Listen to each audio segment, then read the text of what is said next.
Dan, I've seen the manifesto on Reddit. You make a big deal of how you sort of stood up to the clearinghouses and you didn't have to restrict trading because they backed down after 3 hours. Can you tell us why they backed down and what they don't need from you that they do need from the likes of Robinhood?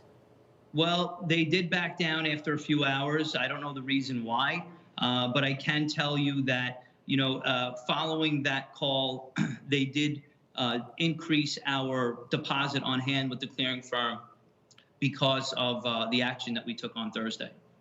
Can you explain that a little bit more? Can you give us some details as to how much, for example?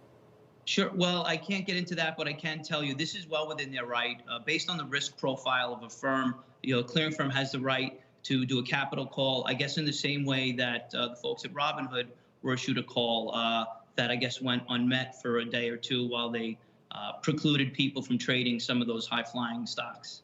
Having seen the movements of the last few days, what would you change about market structure as it relates to the retail investor? I mean, you're one of many, many platforms. Robinhood is probably the one that was biggest until now, but there's you, there's Webull, there are so many now.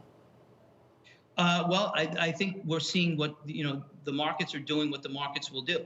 I don't know if there's any change necessarily that needs to happen because, the run up and run down, while fairly extreme, they were done in an orderly way. In other words, people were well aware of the direction that the stocks were taking and had ample opportunity to both get in and get out. I think that what we've seen over the last few days is, capitalism at its best. The little guy kind of striking back at institutions and sort of leveling the playing field. So I think it's been a great thing for the markets. So for sure, that's going to be infinitely possible when it comes to penny stocks, for example. And, short sellers were a target. You could argue that short sellers also do some good in a free market. But I'm curious, do you think that this would ever be possible in something like an Apple or an Amazon or a big player like that? It would be a lot more difficult, that's for sure. But the market caps of these companies, it would probably take the universe of retail traders to make that move at all. So no, I think it's definitely more focused on the small to mid cap stocks, and obviously those stocks that have large short interest in them, because once the stocks start running and the covering starts happening, we see a lot of what happened over the last week or so. And you can't deny that there must be, many, many thousands of people out there that have lost huge sums of money, relatively speaking to them, or even just relatively speaking to anybody. Well, I think there's also the contra on that. There are many people who made lots of money, and these are the markets, right? I think everyone goes in with the intention, the sole intention of making money, and sometimes it doesn't work out. Many times it does. But I think that some people are going to always be left holding the bag when you have a high run up. But this is the way the markets have worked and behaved, since they've started trading. Sure, but all these people could have just done that always, Dan. What's so revolutionary about what's happened in the last few years? I mean, is it the literally lack of fees? And if so, what's making up for that? Well, I think, the lack of fees, the easy nature that it is to open and fund a new account. But I think the allure, let's not lose sight of the fact that people are joining the marketplace because they see the opportunity to potentially make money. And so when they see a stock that goes from 5 to 500, and people that are just like them are making money, they want to be involved as well. Are you concerned at all that we're in for a reckoning at some point? Even just generally, this market is to many people quite toppy, quite frothy, and there are plenty of pieces of evidence of that, from the number of SPACs that have been raised to just the amount of money that's out there thanks to zero interest rates and so on. Yep.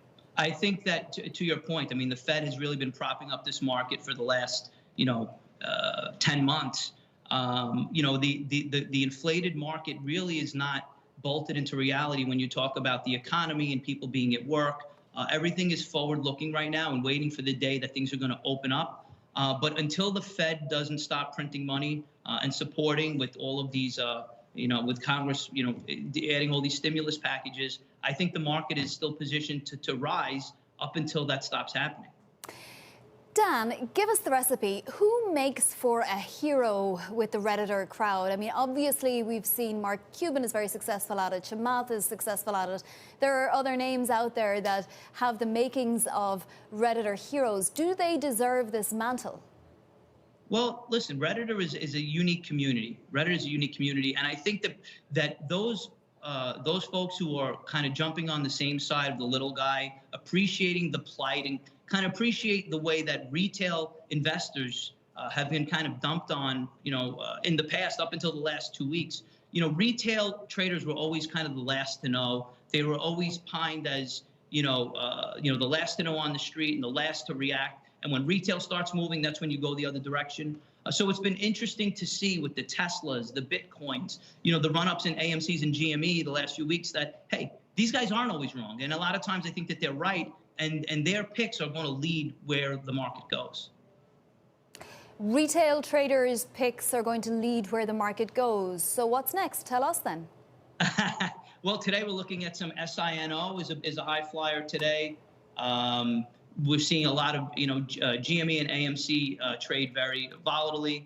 All of the Canna stocks are up today, TLRY, and some of the vaccine stocks. We see some of the biotechs now that have been short squeezed are starting to rise because they've gained some attention from the Reddit boards. So what was the market missing about those, Dan?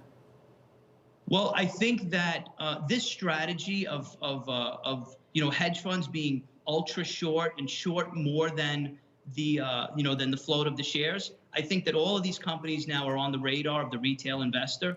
And it's only until those short interests start to decline that I think that those companies are really out of the woods of being short squeezed.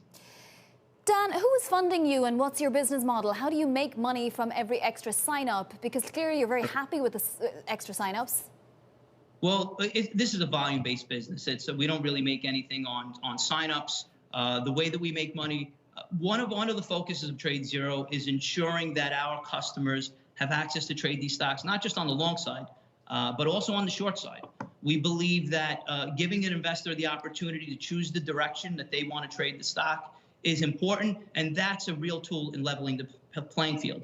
So while we are commission-free, shorts, generally, there is a fee attached to those to do a locate and then to do a subsequent borrow if held overnight.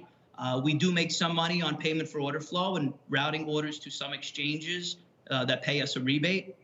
And finally, we do have some software subscriptions for our higher level trading platforms. So some of what you said there was really interesting. So for example, shorting is fine as long as it's the retail trader in some ways. We can leave that aside for a second, but also the idea that you're selling flow, which I think is important to note.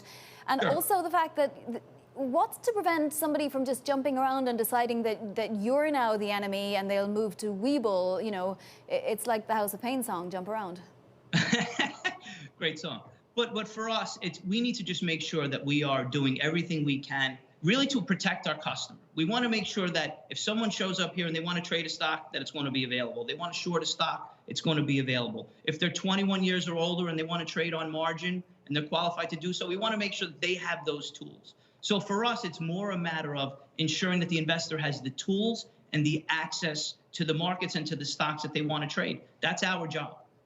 And just finally, Dan, can you give us the names of any of your backers, anybody that you can disclose, or any funds, or where is the funding coming from?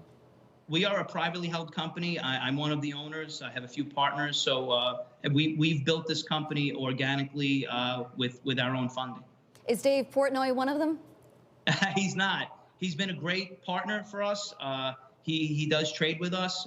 It's been a phenomenal ride, kind of being attached to Dave. But no, he's just a satisfied customer.